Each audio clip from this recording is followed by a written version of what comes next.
A faster chip, a high-performance display, and the biggest upgrade ever to the camera. Introducing iPhone 13 Pro. It's ready for action! Cut!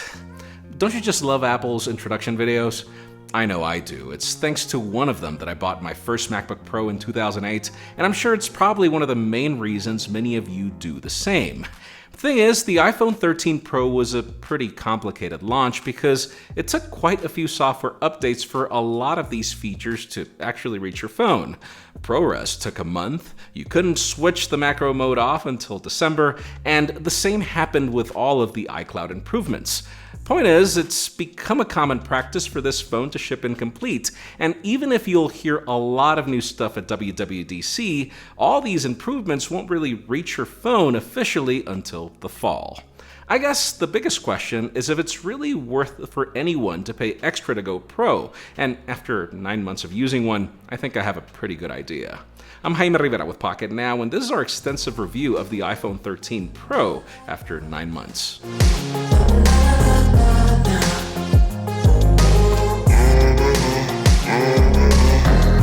I'm going to start off by admitting that I was really looking forward to this phone. The only way to get all of the best camera features in 2020 was going for the 12 Pro Max, and I was pretty verbal in our After the Buzz that I didn't really enjoy the experience. Sure, the trick sounded cool on paper, but in real life it wasn't really that much better than even the regular 12. I think it was great for 2021 to give you the choice to not have to deal with the heft or the price of the Max for the same features. I think the honeymoon started great, and for the most part that actually remains. Seriously, think about how many flagship smartphones are left that you can fully handle with one hand. I wish we had at least some of this on Android, but RIP Pixel 5 and we're still waiting on the 6A, and that's not really a flagship.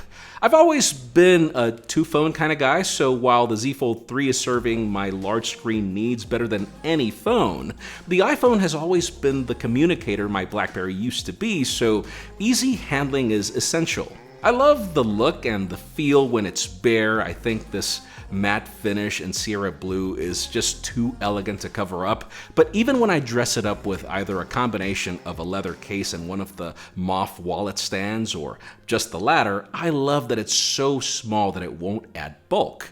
This color has aged far better than my experience last time with silver. There are no scratches on this stainless steel whatsoever, but I can't say the same about the front. I know Ceramic Shield is pretty epic in preventing breaks from falls, but I wish it did the same for scratches like the one that I got on the first month. One of the things that I love the most is that even if this phone is comparatively small, I think this display size is the sweet spot. See, at 6.1 inches diagonal and slightly more pixel density than the Pro Max, you see the exact same amount of content here. It's just not as blown up, so you're not really missing out on anything. At 1200 nits in peak, it does a better job than most in direct sunlight, and Apple continues to lead the pack in color reproduction. Now, I can't say that I noticed much benefit from the variable 120 Hz because adoption was pretty slow, and yeah, even if this notch is somewhat smaller, it actually does get a bit more in the way of content than the Pro Max. Still, I think the implementation is overall pretty great once you match content with these speakers. I'm not going to say that One UI 4.1 is better than... Now, another thing that I didn't think that I'd like as much as I did is iOS 15. Fine, it's not perfect, so let me start with the things that I like. Focus modes is by far what I probably use most on this phone. I love switching off all social media from 10 a.m. to 7 p.m. and having an entire home screen disappear to not be disturbed. Sleep mode is great because it disables all the red bubbles, and I seriously do need to be reminded to wind down 30 minutes prior.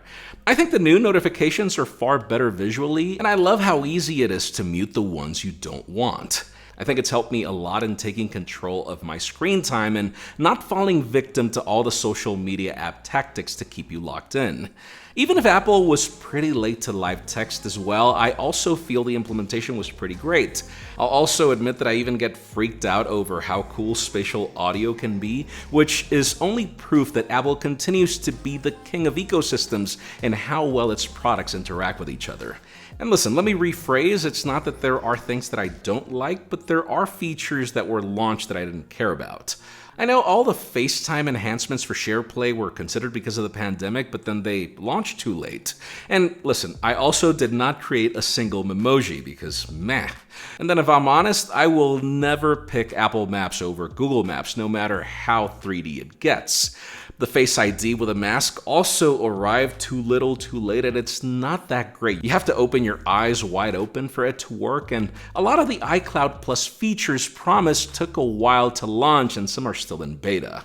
In Apple's defense though, features like digital legacy are still years ahead of anything on Android, and that's the thing about iOS. And some things like widgets and the app tray, it was pretty late, but in some ways I feel it's now better, and then in others it remains the trendsetter.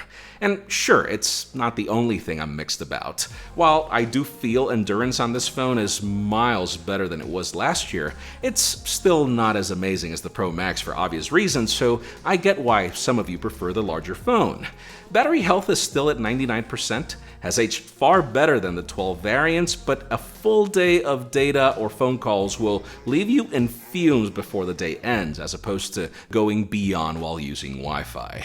If anything, I'll give it to Apple for launching this phone with a processor no one has still been able to catch with 9 months later, and for giving you decent storage and other specifications without needing to pay extra.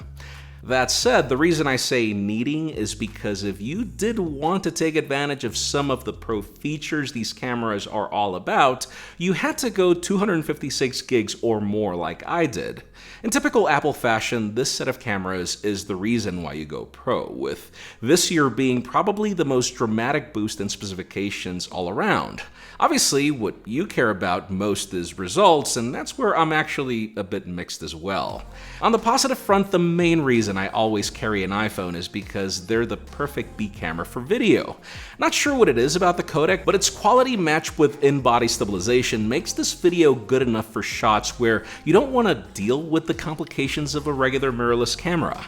Even if you were to switch to the selfie, you can't tell there's a loss in quality or dynamic range, making this the perfect vlogging phone, even up to how well it captures your audio. And since iPhones handle social media applications better than Android, you kind of need to carry one if you plan to do any of that seriously. Obviously, if you want that lossless ProRes in 4K, you needed the extra storage, but in all honesty, I can't say that it served any purpose for me, as this continues to be a phone camera where physics get in the way of better optics for it to truly make a difference. Same thing with cinematic video, which is a nice version of portrait video, but locked to Dolby Vision quality, which regular humans can't edit, and let's be real, professionals wouldn't be using a phone for. Now, where I'm mixed is mostly in photography, but not necessarily during the day.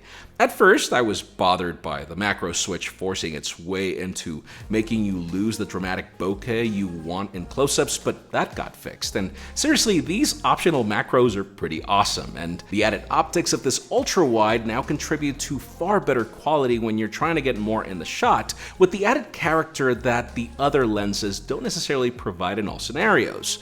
Sure, I do wish the telephoto had that same punch, but it's still good enough for street photography and portraits, and computational photography does help you get decent shots if you don't push it too far.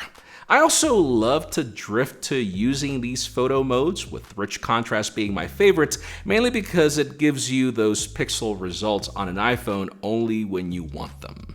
Deep Fusion is also a major reason why I love this phone for selfies. From some of the best skin tones to that great separation and the fact that the wider lens helps you not look like if you've gained a few pounds. And I think it's why most of my selfies, if not all of them, come from this phone, even if I wish the portrait photos had a better crop. I think my problem is in night photography, and it goes back to the promo video. New wide and ultra-wide cameras let you capture incredible scenes in even lower light. It turns out that even with decent lighting, these extra optics on the ultra-wide didn't really do much. I mean, they're not terrible, they're okay, but they're not great. And which obviously means the telephoto is not necessarily any better. All marketing aside, I wouldn't trust this phone in most scenarios for night shots on anything other than the primary. And even there, Apple hasn't addressed those green lens flares as well as most Android phones have. Sadly, this is one of the areas where I wish the results were as good as the marketing.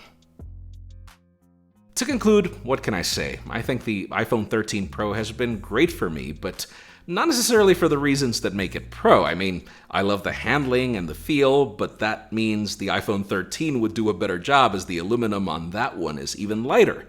I love the display, but I can't say the 13 doesn't have most of the benefits. I love the specs, but nearly everything is also offered on the 13 as well. I love most of the camera features, but then the benefits of video are also on the 13. Point is, you don't really need an iPhone 13 Pro. If we're honest, this is the phone you get for any of two reasons. One, because it's the best iPhone if you can afford it, and two, because those three camera lenses serve for better bragging rights. I gotta hand it to Apple for knowing how to differentiate its Pro products so well that people will drift to them, but not necessarily because they are miles better than the regular variants. So yeah, I will admit I'm one of those people that has fallen a victim of appearances. If I had to recommend an iPhone to most of you, I'd say the 13 is almost as good for a lot less money. I'd even say most people don't need the extra storage for ProRes as well. That said, for reasons that are hard to logically and monetarily explain, I love this phone.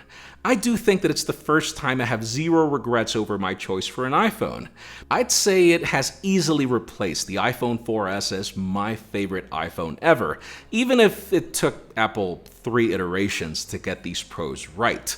And sure, I also struggle with calling them Pros for a couple of their marketing selling points not being met, but still, it's probably the most mature and well-implemented iPhone to date, even if not necessarily worth the extra money for most people.